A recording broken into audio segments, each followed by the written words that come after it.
Hey guys, it's Alex and welcome back to Where Alex Reads.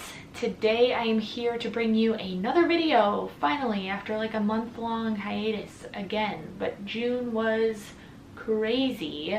It started with like Pride weekend and my wife's birthday, and then I was in Mexico on vacation for a week, and when I got back I got really sick, which always seems to happen to me when I travel. I get sick like every time I come home. And then, yeah, I was sick for a long time and like trying to figure out what the heck was going on. But everything seems to be calming down and is better now. But the month of June is over, so we are already in July, which is absolutely insane. So I wanted to bring you my June wrap up, show you all the books that I've read, and kind of what I thought about them. I had a really good reading month, surprisingly, with everything going on. I was able to read 7 books, and not only did I read a lot of books, at least for me 7 books is a lot, I had a really good reading month in terms of what I read. So I had no 1 or 2 star books, which is crazy. I had 1 3-star book, 2 4 stars, and 4 5-star books. Yeah, 4 5-star books is insane. But I had a great month and I enjoyed what I was reading, and hopefully July will come close. We'll see. I don't know about that. It was like a weird, June was just a weird month for reading. But anyways, I'm just going to jump right in here to what I read. So one of the books I read in June was The Song Rising by Samantha Shannon. This is the 3rd book in the Bone Season trilogy, and it's the last, not trilogy, wow, in the Bone Season series, because I think there's going to be 6 or 7 of these that she's writing. I'm not entirely sure on the number. But this is the last one that is out right now, and this was my 3-star read. I've enjoyed this series enough to continue reading it, but it's definitely not one of my favorite series. But I plan on picking up the 4th book whenever it comes out, probably not till like 2020, because I think Samantha Shannon's coming out with another standalone novel at the beginning of 2019, so nobody knows exactly when the 4th book for this is set to be released, but that's fine. Yeah, I enjoyed this. I do enjoy the world, but I haven't quite enjoyed all of the characters, I guess. I think the main character, Paige, just rubs me the wrong way. She has trouble making up her mind, I think, in a lot of situations, and sometimes there's things that it seems obvious she should be doing and she doesn't do them, or she takes forever to decide what's going on. So yeah, I like this book. Again, I'm going to continue on, but not my favorite series, but it is well written, and I think the books have definitely gotten better as the series has gone on. So I'll continue with it. I enjoyed it, you know. One of the next books I read in the month of June was I Was Born for This by Alice Oseman. I don't know how to say her name, so I apologize.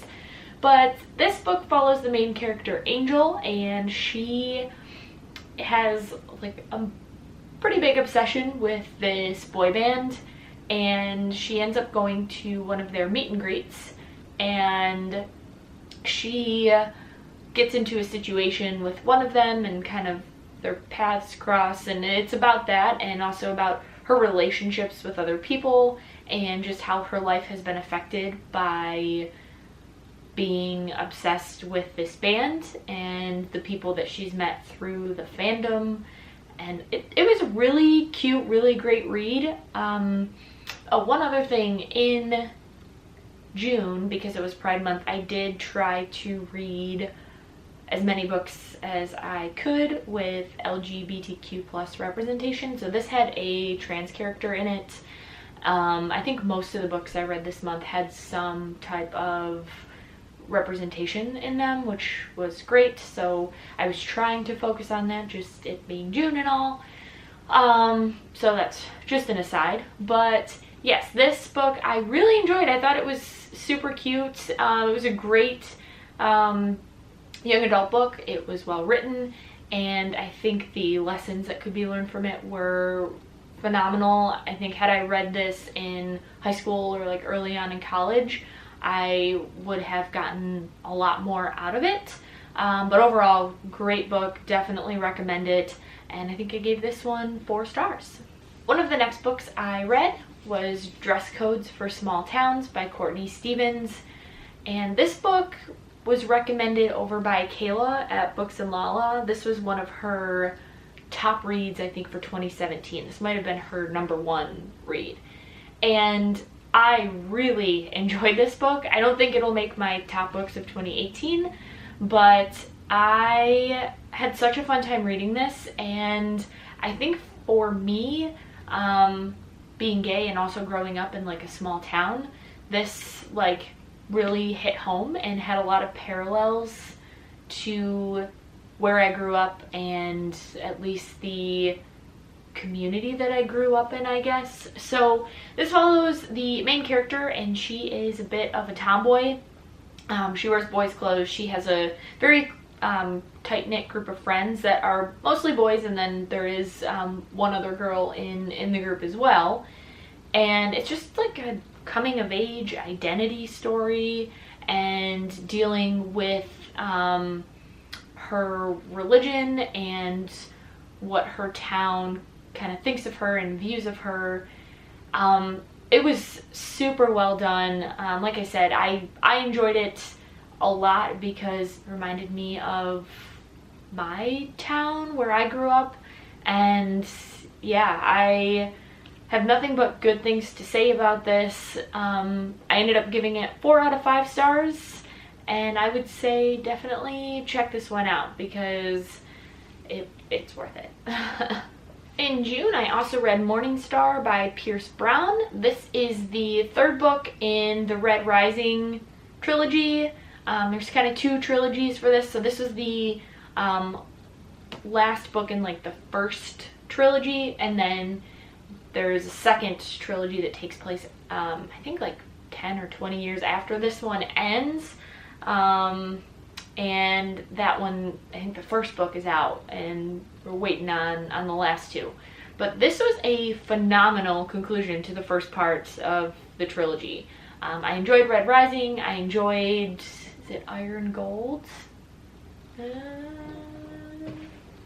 Where is it? Oh, wow. Iron Gold is the one that's out now.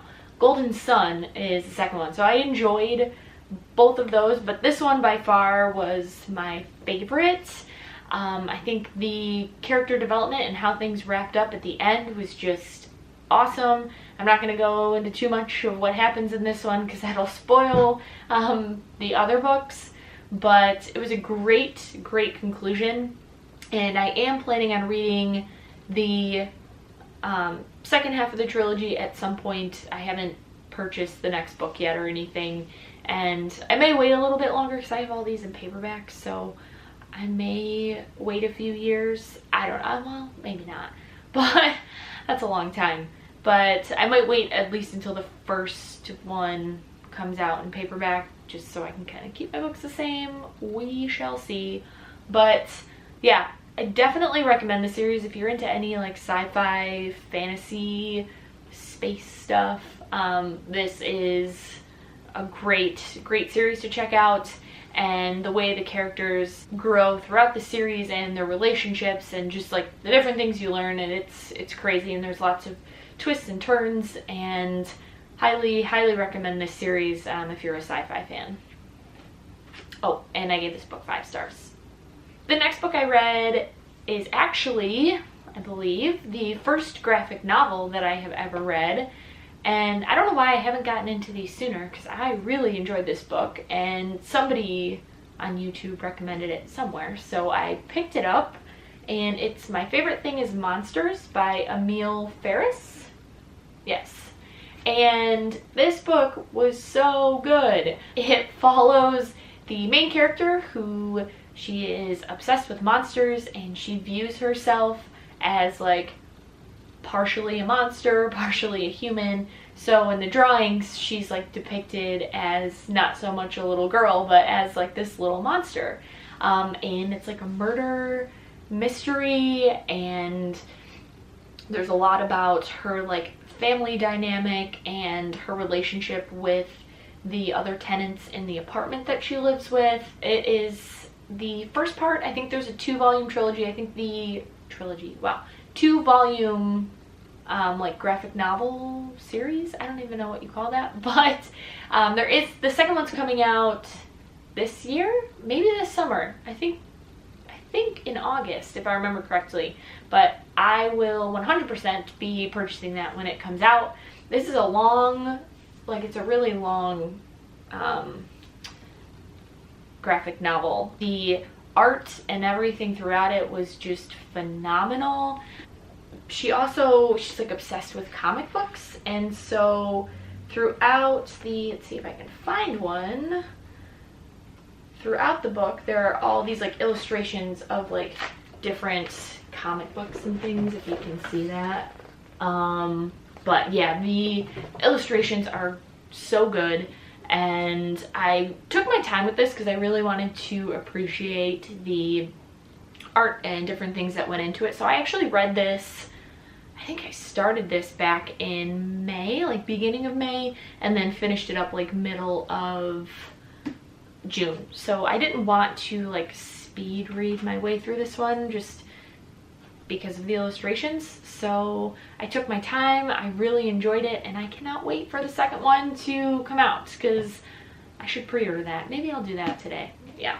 The next book I read was Pages for You by Sylvia Braunrig, and this follows a 17-year-old freshman in college and her relationship with her TA, her teacher's assistant, in one of her, I think it's like a criticism class, or I forget exactly what it is, but one of her classes that she's in as a freshman. And it's these two women, and well, one's like almost a woman, she's not even 18 yet, but it follows their relationship and kind of like the ups and the downs, and it was beautifully written. I think the writing in this was almost like, it was like poetic, I guess you could say. It was written in very short chapters, so each chapter was only like 2, sometimes 3 pages, like very, very short.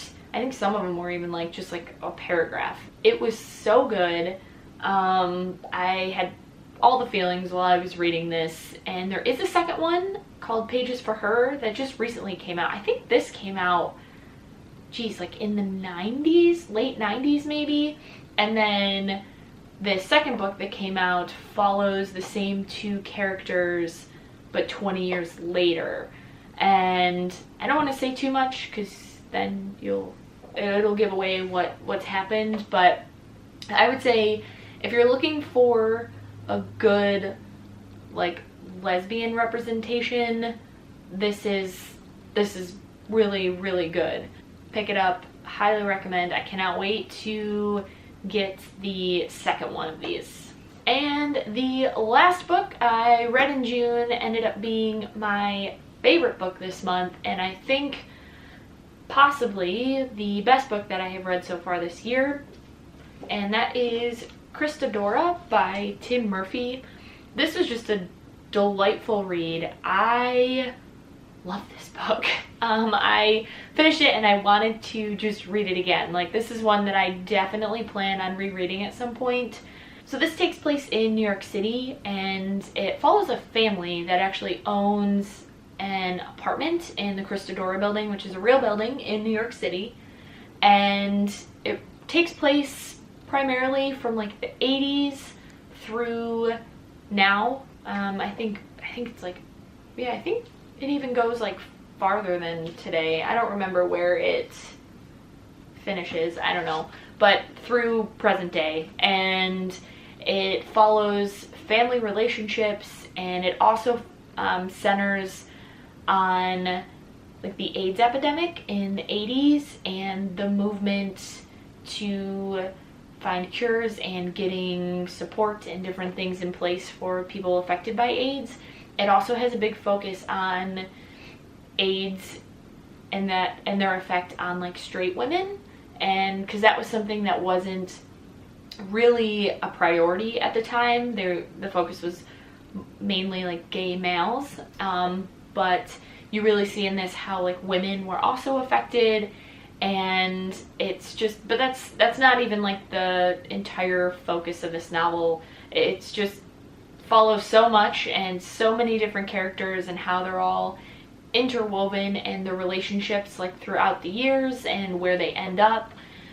I don't have enough good things to say about this book. I would highly, highly recommend, if this is anything you're remotely interested in, to give this book a shot, because it was well done, and yeah, I enjoyed everything about it. So that is everything that I read in June. Like I said, it was a great reading month. I enjoyed pretty much everything that I read, and I can't wait to see what July holds. If you've read any of these books and you love them, hated them, definitely let me know down below in the comments. And again, thank you so much for watching. Have a great rest of your day.